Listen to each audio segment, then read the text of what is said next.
நம்ம எல்லாருமே bank account வச்சுருப்போம். ஆனால் ஒரே விதமான அக்கௌண்ட்லேயே நிறைய பணத்தை போட்டு எடுத்து குழப்பி கன்ஃபியூஸ் பண்ணிருப்போம். இந்த மாதிரி ஒரு 5 வகையான பேங்க் அக்கௌண்ட் வச்சுக்கிட்டிங்கன்னா இது வந்து உங்களுக்கு ரொம்ப நல்லது. ஃபஸ்ட்டு வந்து income account.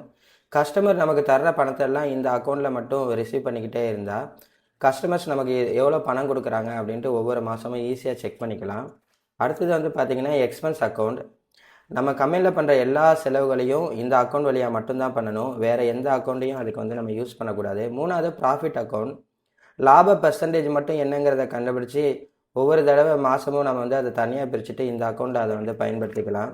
Owner salary account. ஒவ்வொரு மாதமும் நம்ம வேலை பார்க்குறதுக்கு ஓனர் தனக்கான சம்பளத்தை எடுத்து தன்னோட ஃபேமிலி எக்ஸ்பென்ஸுக்கு இந்த செலவை வந்து யூஸ் பண்ணிக்கலாம். அடுத்தது டேக்ஸ் அக்கௌண்ட்.